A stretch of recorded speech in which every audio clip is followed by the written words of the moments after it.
नमस्कार, मैं हूं आशीष चित्रांशी और आप देख रहे हैं the news launcher. Mid day मुद्दा विद अशोक वानखेड़े। और आज ममता बनर्जी की जो पैठ हुई है भाजपा के भीतर, भाजपा घुसपैठ बंगाल में खोज रही थी और ममता बनर्जी ने भारतीय जनता पार्टी के भीतर जो पैठ कर दी, उसकी चर्चा और उसका खुलासा दोनों मिड डे मुद्दा में।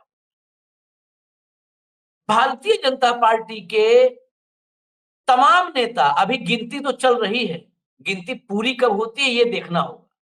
तमाम नेता ममता बनर्जी से साठगांठ कर चुके हैं और ये बात हम तुक्केबाजी में नहीं कर रहे हैं। अमित शाह की मीटिंग में ये बात निकली है कि बीजेपी के कई सांगठनिक नेता, हवाई नेता नहीं, उनका टीएमसी से साठगांठ का हो गया है, पूरा स्क्रिप्ट तैयार हो चुकी है। अब तक भाजपा अलग अलग पार्टियों में स्लीपर सेल बनाती थी। ममता बनर्जी पहली ऐसी नेता होंगी जिन्होंने भाजपा के भीतर स्लीपर सेल्स की फौज तैयार कर। मोदी जी इससे बुरी तरह डरे हुए हैं और उसका साक्षात प्रमाण है, अमित शाह ने एक बड़ी मीटिंग कॉल की, सारे सांसदों को बुलाया बंगाल के, उसमें बंगाल बीजेपी के अध्यक्ष समीक भट्टाचार्य को भी बुलाया। बीएल संतोष संगठन महामंत्री थे उस बैठक में। इसके अलावा उस बैठक में अमित मालवीय थे और अमित मालवीय के अलावा सुनील बंसल, शाह के बड़े खास, एक जमाने में उत्तर प्रदेश उनकी मुट्ठी में कैद था, तो सुनील बंसल को भी बुलाया। सुनील बंसल, अमित मालवीय, बीएल संतोष, समीक भट्टाचार्य और सारे सांसद। इस बैठक में ये सारी बातें सामने आई कि कौन कौन से नेता, जितने अब तक चिन्हित हुए हैं, कौन कौन से नेता टीएमसी के साथ मिल चुके हैं और इसके वजह से संगठन में जो खलबली है, अब इस खलबली को शांत करने के लिए कितने इस्तीफे होने चाहिए, कितनों को हटाया जाना चाहिए। फिलहाल तो करीब करीब 1 दर्जन नेता चिन्हित किए गए। कईयों के इस्तीफे लिए जाने की बात है और कईयों को हटाए जाने की बात है, लेकिन ये पहचान कितनी पूरी हुई है, मुकम्मल हुई है, इस पर अभी भी संदेह है।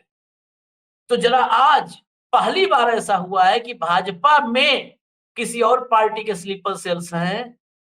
बहुत महत्वपूर्ण खबर है, इस पर चर्चा करें, इस पूरी खबर को खोलें। भाव को ले आइए स्क्रीन पर, फटाफट ले आइए।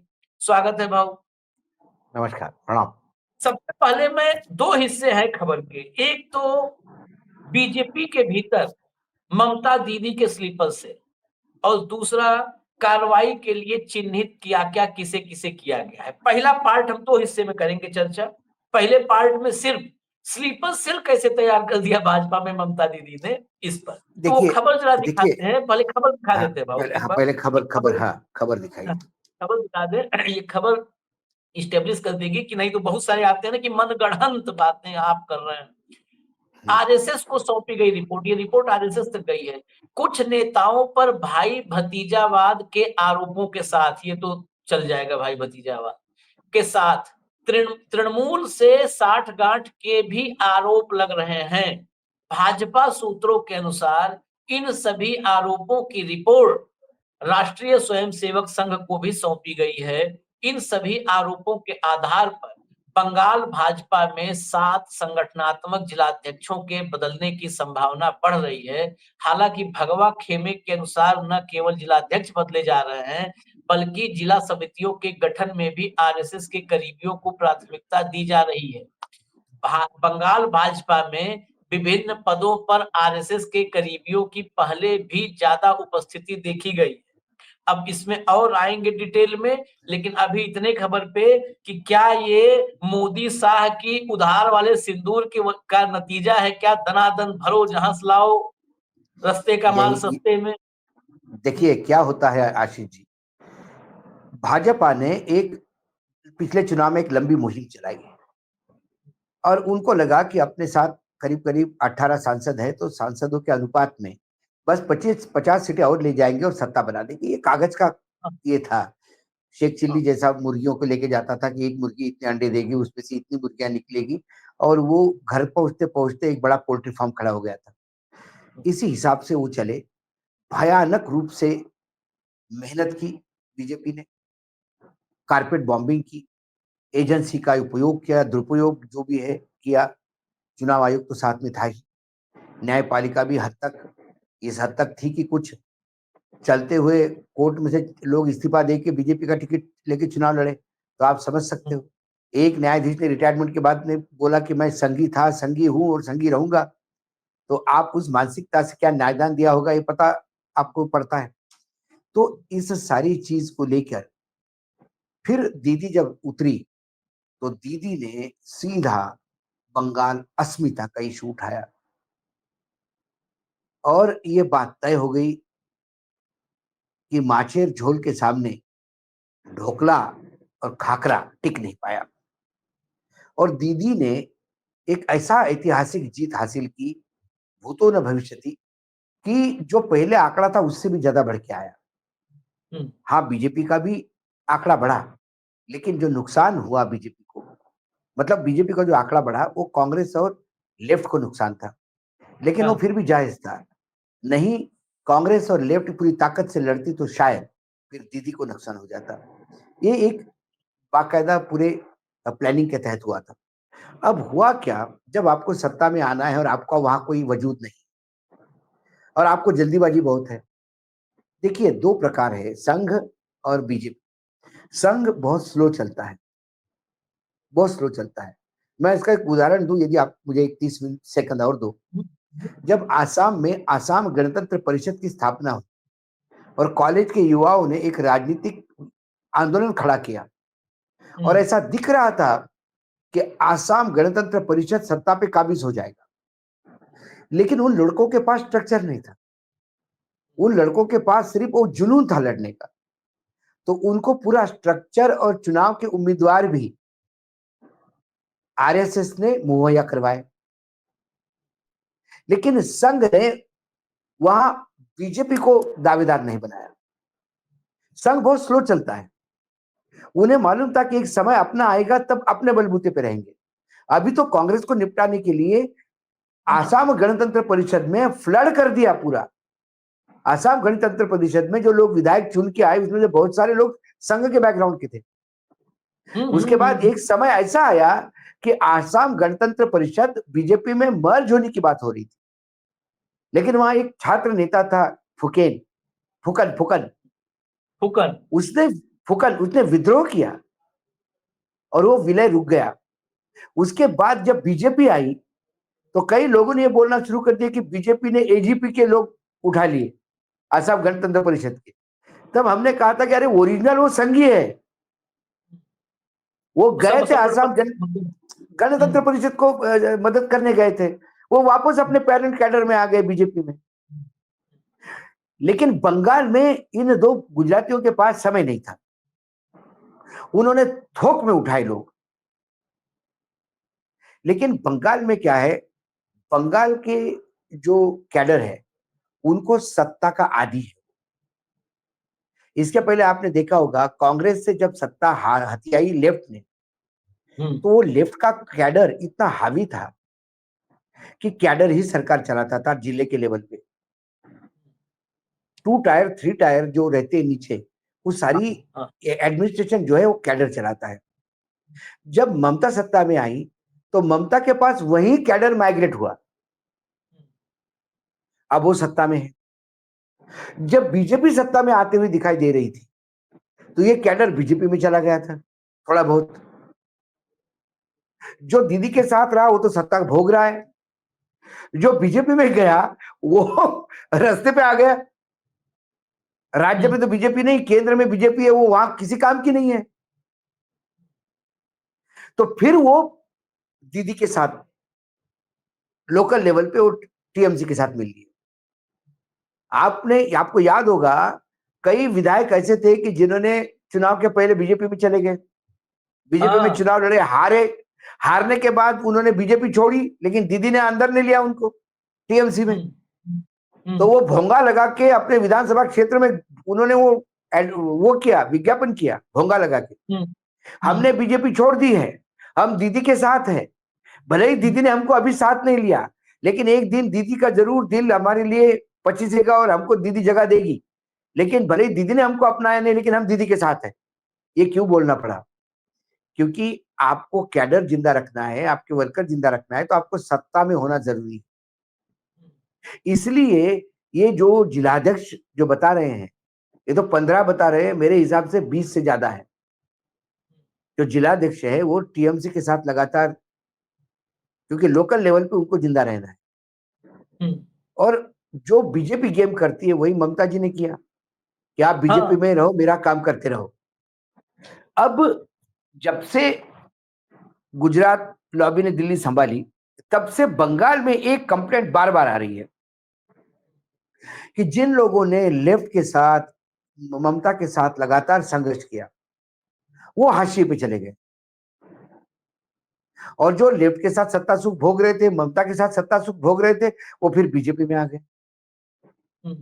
और वो लोग इन लोगों को बता रहे कि ओरिजिनल बीजेपी क्या है। पुराने वर्सेस नए का एक बहुत बड़ा संघर्ष है वहां पे। और शायद अब ये गुजराती समझ में आ गए इनको कि ये उधार का सिंदूर किसी काम का नहीं आता। ये जब ममता की नहीं हो पाए तो इनके क्या होंगे? ये तो सत्ता में है। यदि इस बार महाराष्ट्र में सत्ता नहीं आती, चुनाव आयोग का खेल नहीं होता, और महाराष्ट्र में एनडीए सत्ता में नहीं आती, तो ये जितने भी एकनाथ शिंदे के साथ गए, जितने भी लोग उसके साथ गए, अजित पवार के साथ, ये सब वापस आते हुए दिखाई देते आपको, क्योंकि इन लोगों को सत्ता में रहना जरूरी, सत्ता के बगैर ये रह नहीं सकते। तो वहां ममता ने चुनाव जीत के पूरे समीकरण बिगड़ दिए, इसलिए जो स्लीपर सेल इधर होने थे वो स्लीपर सेल उधर हो गए। अब स्लीपर सेल की तकलीफ क्या होती है, बीजेपी भी झेल रही है, लेकिन बीजेपी ने कम से कम यह तय किया कि स्लीपर सेल को हटा दो भाई। कांग्रेस जैसे नहीं, समाजवादी जैसे नहीं, जनता दल यूनाइटेड जैसे नहीं, कि स्लीपर सेल इतने अंदर तक करो कि पूरा स्लीपर सेल में हो जाए पार्टी। कांग्रेस के आज जो शीर्षस्थ नेता बैठे हैं, राहुल गांधी छोड़ा तो बाकी क्या है, जो आज वहां सारा देख रहे पार्टी का कामकाज, उसमें से कितने लोग बीजेपी के साथ हैं और कितने लोग बीजेपी के मददगार हैं, ये रोज दिखता है। तो जो लोग आए बीजेपी में, ममता ने उनको जगह नहीं दी, या ममता ने उनको बोला होगा बीजेपी में रह को मेरा काम करो, आप चिंता मत करो, आपके काम होते रहेंगे। तो ये रिपोर्ट पहली बार ये रिपोर्ट संघ को सौंपी, नहीं तो संघ ये रिपोर्ट बीजेपी को देती है हमेशा कि देखो आपके यहाँ क्या हो रहा है। अब इन्होंने संघ की नाराजगी दूर करने के लिए रिपोर्ट भेजी कि भैया ये लोग हमको लगता है कि डबल गेम खेल रहे हैं, इनको हम निकाल रहे हैं, और बाकी भी जगह पे हम बहुत सारे लोगों को निकाल रहे हैं, और हम ओरिजिनल संघ को वापस लाना चाहते हैं, भले ही सत्ता में आए ना आए। या ये इस बार इतना आश्वस्त है चुनाव आयोग के ज्ञानेश कुमार के समर्थन से कि उनको लगता है कि एसआईआर जब करेंगे बंगाल में, तो बंगाल में भारी तादाद में वोट काटेंगे। अभी भी बिहार से जितना भी एसआईआर के बाद पहला जो ड्राफ्ट आया, उसकी जो रिपोर्ट्स आ रही है, आशीष जी, वो सारी रिपोर्ट्स वो है जो मतदाता एनरोल्ड हुए हैं, उनकी रिपोर्ट्स आई है कि मतदाता तो तय हो गया, लेकिन उसका बाप फादर है, उसका हस्बैंड है, उसका address election commission of India है, लेकिन चिंता उनकी है। हाँ, चिंता उनकी है आशीष जी, जो करीब करीब 70 लाख वोटर ड्रॉप किए गए, उनका क्या? उनकी सूची ही नहीं जारी हो रही ना। और बड़ी ये एफआईआर करने में एक बड़ा तकनीकी पहलू है। अपोजिशन पार्टियां जो मिलान करने की कोशिश कर रही हैं, वो बड़ा टिपिकल हो रहा है, क्योंकि छोटा मोटी संख्या नहीं है ना। लेकिन बंगाल पे भी आते हैं भाव, बंगाल में एक मसला और है, ये संघ को जो रिपोर्ट गई है, इसमें 2-3 अंदर खाने की जो है चर्चाएं हैं, और उसको लाना सामने जरूरी है। दिलीप घोष बंगाल भाजपा में संघ का सबसे बड़ा सिपाही, सबसे पुराना, मतलब जो डेडिकेटेड सिपाही, वो सिकंदर बख्त वगैरह के युग को अगर हटा दिया जाए तो उसके बाद दिलीप घोष एक आदमी जिसने अविवाहित रहते हुए अब जाकर के 61 साल की उम्र में शादी कर लिया, वही अपराध हो गया है। वो अपराध नहीं है उधार मांगने वालों, वो दिलीप घोष अभी प्रधानमंत्री का कार्यक्रम था, ये सब कनेक्ट होता है। प्रधानमंत्री का कार्यक्रम था, जब बिहार से नहीं गए बुलाया। बंगाल में वहां मंच पर दिलीप घोष के लिए जगह नहीं थी, बुलाया नहीं गया। दिलीप घोष दिल्ली पहुंचे, क्या दिलीप घोष ने रिपोर्ट तैयार करके संघ को दी? क्योंकि संघनिष्ठ अगर वहां पर एक व्यक्ति है तो दिलीप घोष है। उसके बाद जिन जिलाध्यक्षों को हटाने की बात हो रही है भाऊ, वो जिलाध्यक्ष दिलीप घोष के तो बनाए हैं नहीं, वो नहीं नहीं जिलाध्यक्ष सुकांत मजूमदार या शुभेंदु अधिकारी के, इन दो के। भाई, सवाल सवाल कौन है? शुभेंदु अधिकारी के ही क्रेडिबिलिटी का सवाल है। शुभेंदु हाँ। अधिकारी के ही पार्टी के प्रति समर्पण का सवाल है, क्योंकि शुभेंदु अधिकारी का डीएनए तो टीएमसी का है। हाँ। तो वो कब खून जोर मारेगा, कब अंतरात्मा की आवाज बताएगी कि दीदी की ही सेवा करनी है, या बंगाल के संस्कृति के साथ, बंगाल की अस्मिता के साथ खिलवाड़ हो रहा है, ये इनको कभी भी प्रकाश आ सकता है इनके दिमाग में। आपके और मेरे बोलने से काम नहीं होगा, ममता दीदी के कैंपेन करने से काम नहीं होगा कि भाई ये बंगाल की अस्मिता पे हमला है, ये समझ में नहीं आता। जिस दिन उन पे हमला होता है व्यक्तिगत, जब उनका नुकसान होना लगता है आर्थिक और राजनीतिक, तब उनको एकाएक बंगाल की अस्मिता याद आ जाती है। ओहो, हम तो बंगाली है, अस्मिता पे हो गया हमला, चलो चलो दीदी के साथ चले। तो क्या शुभेंदु सिस्टमैटिकली बीजेपी का जो कैडर बेस संगठन है उसमें पलीता लगा रहा है? शुभेंदु सवाल ये है। भाजपा को असल लड़ाई यही रही। दिलीप घोष को दरकिनार इसीलिए किया गया कि समीप भट्टाचार्य को अब दिया भी गया है, शायद इसीलिए कि सुकांतो मजूमदार और शुभेंदु अधिकारी, इन दोनों की लड़ाई एक के कार्यक्रम में दूसरा नजर नहीं आता था। और वहां पर बंगाल भाजपा जिस तरीके से, एक तो बात ये भी है उसमें चर्चा में लाना जरूरी है, अमित शाह जो भाजपा के सबसे बड़े शाह हैं, अमित शाह, ये संघनिष्ठ भाजपा पर या भाजपाइयों पर यकीन कम करते हैं। ये हाँ, नहीं आयातित नहीं जो है उन पे, यार, क्योंकि क्या, संघ वाला उनके साथ देखिए वो नहीं करेगा ना, समर्पण भाव में नहीं रहेगा। देखिए ये गुजरात से जब आए, आप इनका गुजरात का थोड़ा अतीत भी तो देखो ना। जब नरेंद्र मोदी जी मुख्यमंत्री बने तो सबसे प्रताड़ित वहां संघ हुआ, हाँ। सबसे ज्यादा प्रताड़ित संघ हुआ। विश्व हिंदू परिषद, बजरंग दल, ये मतलब विश्व हिंदू परिषद तो खुल के सामने आता था मुख्यमंत्री के।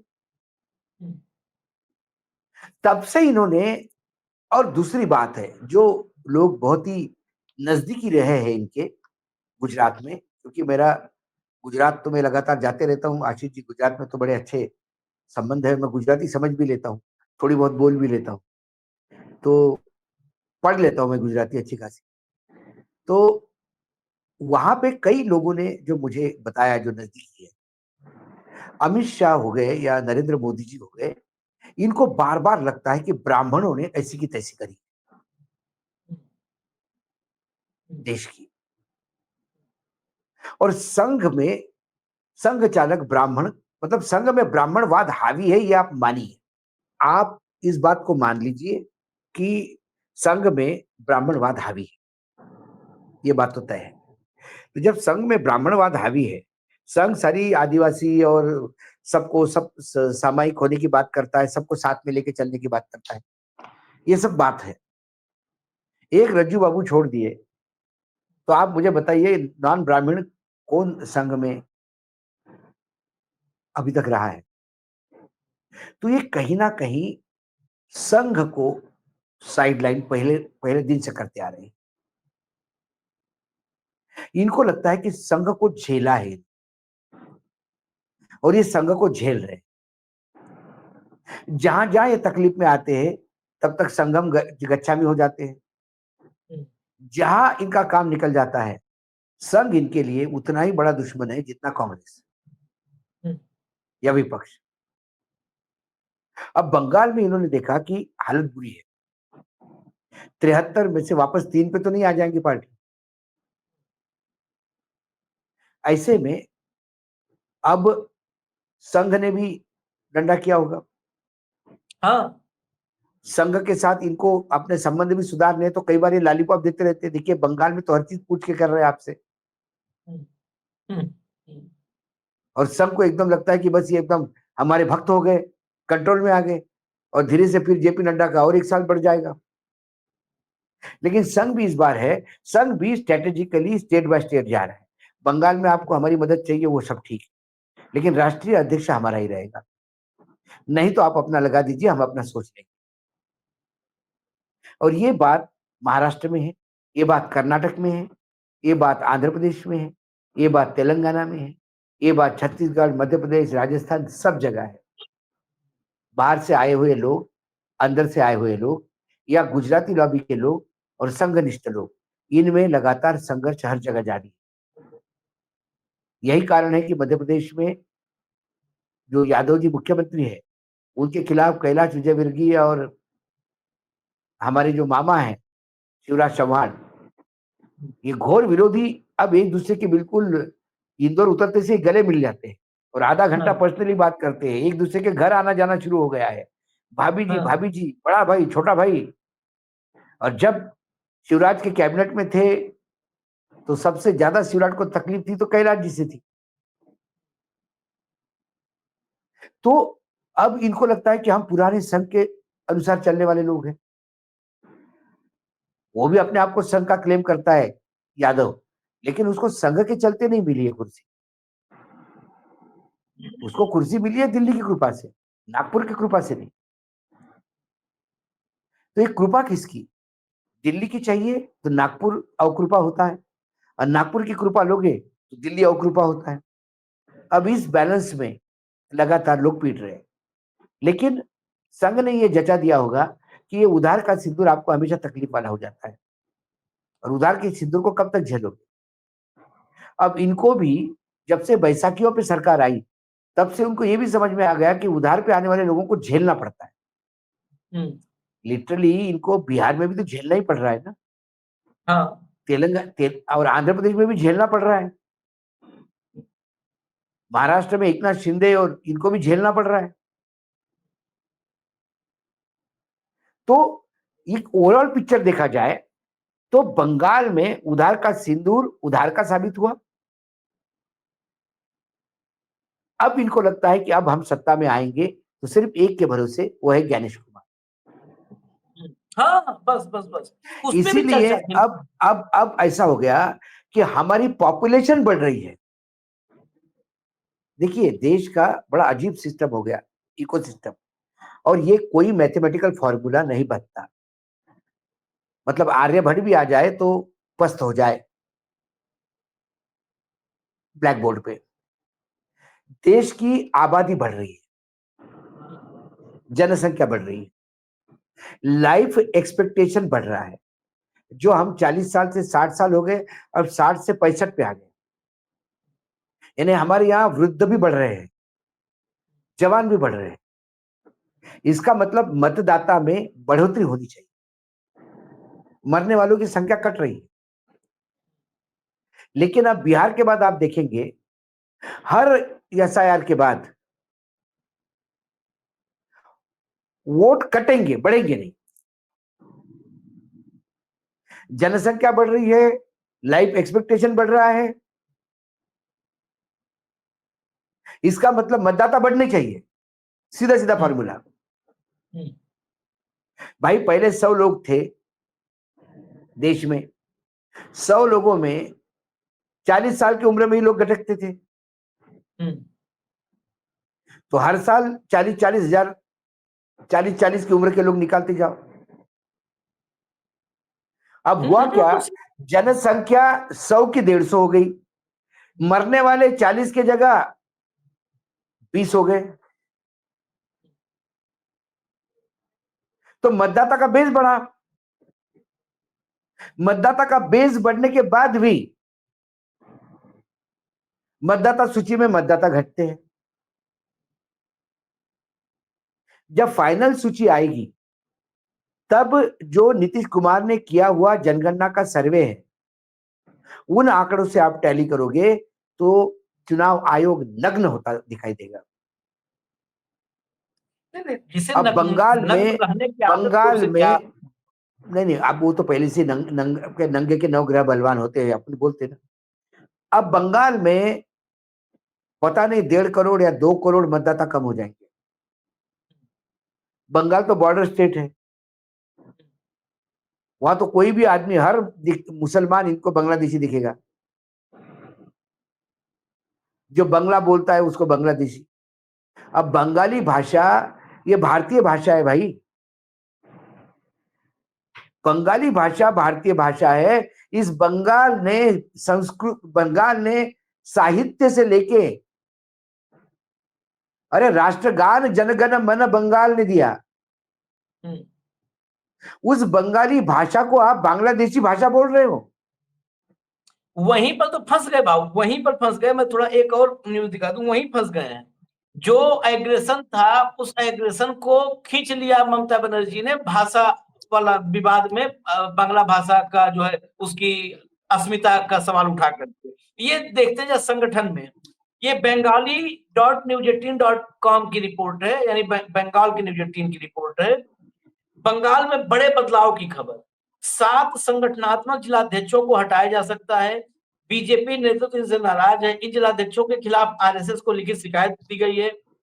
भाजपा सूत्रों के मुताबिक 15 अगस्त तक 43 संगठनात्मक जिलों में जिला समितियां बनाने के निर्देश दिए गए। पहले जिला समिति बनेगी, फिर प्रदेश समिति बनेगी। इस साल मई तक भाजपा अपने 43 संगठनात्मक जिलों में से 39 के जिलाध्यक्षों के नामों की घोषणा कर चुकी है। अब बस इसको हटाइए। देखिए 43 में 39 जिलाध्यक्षों के नाम की घोषणा कब की? इस साल मई तक। यानी आपने हाल फिलहाल मई के बाद जून जुलाई अगस्त 2 ही महीना हुआ है, अगस्त तो अभी शुरू हुआ है। 2 महीने पहले जो जिलाध्यक्ष बनाए थे उन जिलाध्यक्षों को हटाने की नौबत है। 2 महीने पहले बनाए, यानी आप कंप्लीटली पहली बार किसी के ट्रैप में आए। मैं ये बहुत कंजर्वेटिव आंकड़ा दे रहा है ये चैनल 7 का। मेरे पास जो आंकड़ा है, जो मेरी बात हुई है बंगाल में काफी पत्रकारों से, उनने कहा 20 से ज्यादा घोषित लोग हैं। जैसे गुजरात में जो जिलाध्यक्ष हो गए उसमें से कई बीजेपी के कार्यकर्ता है। हाँ, कांग्रेस ने जिलाध्यक्ष बना दिया उनको। मैं एक बहुत महत्वपूर्ण वैसे सवाल है, कई टीएमसी के लोगों को जिलाध्यक्ष बनाया गया है। ये कहने की बात है, साठ गांठ नहीं है, वो टीएमसी के ही है। नहीं, उन्हें जिलाध्यक्ष बनाया गया है। इस बात को हाईलाइट करना है, शायद बंगाल में बैठे नेताओं को कुछ इससे दिक्कत भी हो। ये 43 में 39 जिलाध्यक्ष मई तक नियुक्त किए गए, मई तक। ये टाइमलाइन बहुत इंपॉर्टेंट है। समित भट्टाचार्य की नियुक्ति कब हुई प्रदेश अध्यक्ष के रूप में? पिछले महीने हुई। यानी जो नया प्रदेश अध्यक्ष बना उसके नियुक्ति के महीने भर पहले सभी जिलों में नया संगठन तैयार कर दिया गया, मतलब नया जिलाध्यक्ष नियुक्त कर दिया गया। ये कैसे हुआ? ये शाह कहते हैं और नड्डा कहते हैं कि भाजपा में चप्पे चप्पे पर हमारी नजर है, एक एक कार्यकर्ता हमारे रडार पर है। अरे भाई साहब, आपको खबर नहीं कि आप जिसको प्रदेश अध्यक्ष बना रहे हो उससे पहले वहां पर सारे जिलाध्यक्ष बना लिए गए और उसमें टीएमसी के ला करके बनाए गए। यानी शुभेंदु अधिकारी और सुकांत मजूमदार, इन दोनों ने या तो बंदरबाट की, अगर एक भी वफादार होता तो दूसरे के खिलाफ रिपोर्ट कर देता कि तुम ला रहे हो वहां पे जिलाध्यक्ष टीएमसी का बनवा रहे हो। ये किस, अब हम दोनों के ऊपर एक समित भट्टाचार्य आ रहा है, वो उसका कद बढ़ेगा। चलो निपटाओ इनको, इनका बहुत हो गया तमाशा यहाँ पे। क्या ऐसा हो सकता है? ये आप टाइमलाइन बस देखिए, उसके बाद हो सकता है नहीं, हो सकता है नहीं, ऐसा ही हुआ है। ऐसा ही हुआ है। अध्यक्ष अब देख रहा है कि जिला अध्यक्ष उसके है या नहीं है। हाँ उसको भी तकलीफ है, भाई भतीजावाद भी है। अब कई बदलाव होंगे। अब इनको समझ में आ रहा है धीरे धीरे उधार के सिंदूर पे ज्यादा लंबा नहीं चल सकता राजनीति। जो उनके नहीं हुए वो आपके कैसे होंगे? हम्म, हम्म। ये खैर, आज के कार्यक्रम में इतना ही, लेकिन एक लाइन ध्यान रखिएगा। प्रदेश अध्यक्ष बनता है तब जिलाध्यक्ष बनाता है, जिला समितियां बनती हैं। प्रदेश अध्यक्ष की नियुक्ति से पहले यहाँ जिलाध्यक्ष बनाए गए, और अमित शाह और नड्डा, या तो इनके ध्यान में नहीं आया, या तो ये कुछ कर नहीं पाए। ये मैं बंगाल से दिल्ली ला रहा हूं कि या तो ये कमजोर हो चुके हैं, या इनका रडार बादलों के पीछे काम नहीं कर रहा नहीं नहीं, इनका है रडार एकदम। बादलों के पीछे इनका रडार बादलों के पीछे काम नहीं करता। जिलाध्यक्ष हाँ। घोषित हो गए। जो बीजेपी के ओरिजिनल लोग थे, जो बीजेपी के कैडर बेस्ड पार्टी थी, वो धीरे धीरे कैडर तैयार कर रहे थे, उन लोगों को हाशिए पे रख दिया गया। वो लोग भी अपने घर में चले गए। आपने देखा होगा कई लोग तो बिल्कुल घर से बाहर निकल भी नहीं रहे हैं। और ये जो टीएमसी से लाए हुए लोग हैं उधार के सिंदूर पे, इन्होंने अपना गेम प्लान वहां खेल लिया जो टीएमसी को सूट होता है। तो टीएमसी ने भी खुल के खेला इसमें कि चलो हम स्लीपर सेल बनाते हैं। उन्होंने यहाँ स्लीपर सेल दे दिए। अब नया अध्यक्ष आया, उसको पसीना आ गया ये देखने में कि गुरुजी नीचे क्या हो रहा है। उधर संघ ने कंप्लेंट की कि भाई तुम हमारा के हमारे लोग लो ही मत, तुम तुम्हारे ही लोग लो, एक क्योंकि एक बड़ी खबर के साथ, इनके पास तो ओरिजिनल कोई है नहीं ना। एक बड़ी खबर के साथ ये कार्यक्रम हम खत्म करेंगे, इस कार्यक्रम को विराम देंगे। सत्यपाल मलिक नहीं रहे। अरे बाप। सत्यपाल मलिक नहीं रहे। सत्यपाल मलिक राज्यपाल रहे, अलग अलग राज्यों के। दिल्ली, जम्मू कश्मीर के पूर्व राज्यपाल रहे। और पुलवामा के बाद सत्यपाल मलिक ही वो शख्स थे जिन्होंने जब अपनी जुबान खोली तो देश भर में भूचाल आ गया। हालांकि ये सत्ता नहीं डोली, सत्ता नहीं हिली। इस सत्ता, इसको चलाने वालों का कुछ अंदाज अलग है। सत्यपाल मलिक ही जांच के घेरे में आ गए। सत्यपाल मलिक जब जिंदगी और मौत के बीच संघर्ष कर रहे थे, उस वक्त उन पर एजेंसियां अपनी एक्टिविटी बढ़ा रही थी। एजेंसियां कुछ नहीं पाई। मैं सत्यपाल मलिक के उस घर पे भी गया हूं, जहां पर 3 कमरों के एक फ्लैट में रहते हैं। एक फ्लैट में पूर्व राज्यपाल और बड़े नेताओं के बड़े बड़े बंगले और कोठियां होती हैं, एक फ्लैट में रहते हैं 3 कमरों के। मैं वहां भी गया। सत्यपाल मलिक वहां अपना बैठे हुए जो मीडिया कर्मी या लोग आ जाते हैं उनसे बातचीत किया करते थे। कुछ नहीं मिला। सीबीआई ने जब छापेमारी की, जितनी एजेंसियां छापेमारी की, उनके घर से लैपटॉप, मोबाइल फोन, चार्जर सब उठा ले गए। ये कुछ नहीं सत्यपाल पाए। मलिक का एक ऐसा बिरला उदाहरण है इस देश के राजनीति कि जिस आदमी ने रिश्वत नहीं ली और रिश्वत हाँ। ऑफर करने के लिए जब उसने चीजें देखी, खासकर इंश्योरेंस का जो मामला था अनिल अंबानी के कंपनी को लेकर, उसको लेकर जब उन्होंने ये पूरा मामला मीडिया के सामने लाया, पब्लिक किया, तो जो विसल ब्लोअर है, जिसको विसल ब्लोअर कहते हैं, या जो प्रामाणिकता से जम्मू कश्मीर के आवाम का पैसा लूटने से जिसने रोका, उसी के खिलाफ एजेंसियों ने उसी रेड की। ठीक है। दूसरी बात, पुलवामा का जो सत्य, जो सच था वो उन्होंने सामने लाया, और सरकार उनके जीते जी कभी उस बात का खंडन नहीं कर पाई। सरकार जब वो मिलने गए, किसान के नेता थे, किसानों के प्रति उनका बहुत दिल में प्यार था। जब किसान आंदोलन के लिए वो लोग मिलने गए प्रधानमंत्री को और कहा कि 700 किसान की मृत्यु हो गई है इस आंदोलन में, आप इसको कुछ करिए, तो प्रधानमंत्री ने कहा मेरे लिए मरे क्या। उन्होंने ये बात मीडिया में कही, सब दूर सोशल मीडिया में इसने बहुत ज्यादा वायरल हुआ। उसके बावजूद सरकार की तरफ से कोई खंडन नहीं आया। अब वो आज नहीं रहे। हो सकता है उनके नहीं जाने पे बहुत सारे लोग खंडन देंगे कि वो बोल ऐसा बोला ही नहीं था, लेकिन उनके जीते जी उनके दोनों आरोप कि पहलगाम या पुलवामा ये होने दिया गया, और पुलवामा में क्यों नहीं आपने एयरलिफ्ट करवाया, सारी आपके पास इंफॉर्मेशन होते हुए रोड सैनिटाइज क्यों नहीं किया, और ये आरोप कोई और नहीं लगा रहा था, ये राज्यपाल लगा रहे थे जो तब पुलवामा के समय वो थे। उसके बाद किसान आंदोलन को लेके उन्होंने ये बात कही कि 700 मरे तो मेरे लिए मरे क्या, उसके बारे में भी सरकार की तरफ से कोई वक्तव्य नहीं आया। ये जाबाज लोग थे, अंतिम क्षण तक जिसको कहते हैं,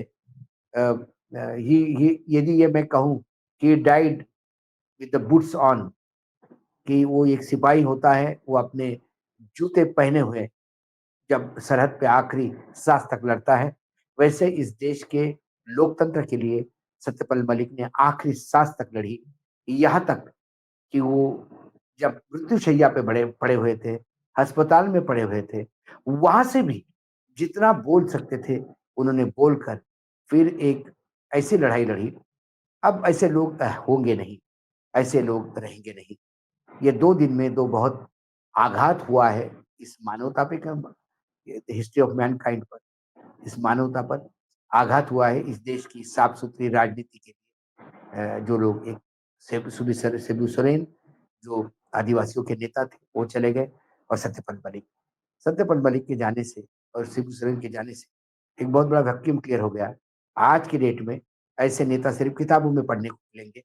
ये हमारा सौभाग्य रहा हमारे पीढ़ी का कि हमने इनको देखा, इनको सुना, इनके साथ बातचीत की, इनका कार्य होते हुए हमने देखा। और लोकतंत्र को बचाने के लिए आखिरी दम तक, किसी भी उम्र में, किसी भी व्याधि के साथ आदमी पीड़ित हो, लेकिन इस देश में लोकतंत्र और संविधान बचाने के लिए आखिरी सांस तक जो लड़ते हैं, उसी का नाम मलिक साहब है। मलिक साहब को न्यूज लॉन्चर की तरफ से, सभी दर्शकों की तरफ से भावभीनी श्रद्धांजलि।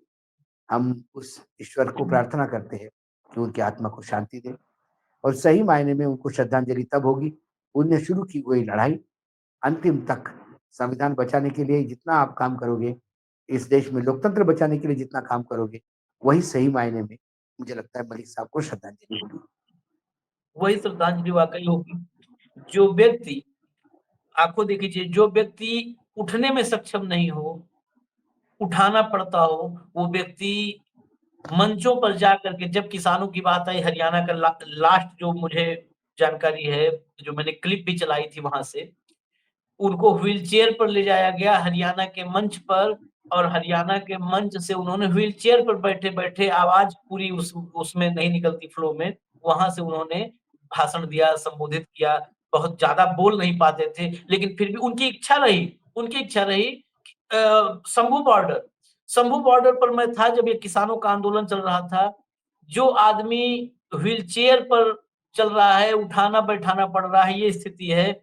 शंभू बॉर्डर पर जाने के लिए उन्होंने अप्रोच किया कि मैं आना चाहता हूँ, मुझे वहाँ पर आने के लिए एक बार आप लोग परमिशन दें तो मैं आना चाहता हूँ। तमाम किसान नेताओं ने कहा कि उनकी सेहत वगैरह बहुत अच्छी नहीं है, कोई ऐसी खास ज़रूरत नहीं है, लेकिन वहाँ आना चाहते थे। दिल्ली के उस फ्लाइट से निकल के शंभू बॉर्डर पहुँचना चाहते थे सत्यपाल मलिक। ये ये मतलब मेरे सामने की जो घटनाएँ हैं, वो बता रहा। 1:22 पर सत्यपाल मलिक के अपने एक्स हैंडल से ये ट्वीट किया गया कि पूर्व गवर्नर चौधरी सत्यपाल सिंह मलिक जी नहीं रहे, और दिन देखिए 5 अगस्त 5 अगस्त 2019, वही राज्यपाल थे जब 370 हटाई गई थी जम्मू कश्मीर से। आज 5 अगस्त 2025, आज अमित शाह रिकॉर्ड बना रहे हैं। अमित शाह रिकॉर्ड बना रहे हैं, अडवाणी जी का रिकॉर्ड तोड़ करके सबसे लंबे समय तक गृह मंत्री रहने का ये रिकॉर्ड बना रहे हैं। उधर सत्यपाल मलिक जो उस वक्त राज्यपाल थे, और 370 हटते वक्त एक बार बातचीत में उन्होंने खुद बताया था कि जब 370 हटी, उस समय की स्थितियां जो थी, कैसे मैं वहां के स्थानीय लोगों से मिला, लोकल नेताओं से मिल करके उनको कैसे मैंने समझाया, कैसे कि मुख्य धारा में आने के लिए प्रोत्साहित किया। बहुत सारी बातें हैं, धीरे धीरे चर्चाएं होती रहेंगी। मलिक साहब ऐसा नहीं दुनिया से चले गए हैं तो हमारे चर्चाओं से चले जाएंगे, वो नहीं ना, जाएंगे। बहुत सारे किस्से, कहानियां, उनकी बातें। और मोदी और शाह को चैलेंज करने वाला 2014 के बाद पहला व्यक्ति जो पहला व्यक्ति। पावर एंजॉय कर रहा था, जो पावर एंजॉय कर रहा था, वो तो आज तक भी ऐसे लोग नहीं है कि जो पावर एंजॉय कर रहे हैं और मोदी साहब के खिलाफ आवाज उठा दें, सच की बात कर दें। वो पावर एंजॉय कर रहे थे, उस वक्त उन्होंने मोदी और शाह पुलवामा को लेकर जब बताया सच, तो देश में भूचाल आ गया। हमें इजाजत दीजिए, आखिर में बस इतना ही। सत्यपाल मलिक साहब को नमन। जब ऐसी विभूतियाँ जाती हैं, किसानों से, खलिहानों से, जवानों से जुड़े हुए लोग जाते हैं, तो देश में एक वाक़ई एक जो है शून्य-सा बनता है, क्रिएट होता है। बनता है। वो उसको भरें, ईश्वर अपने श्री चरणों में उनको स्थान दें, यही कामना। धन्यवाद। धन्यवाद प्रभु। धन्यवाद।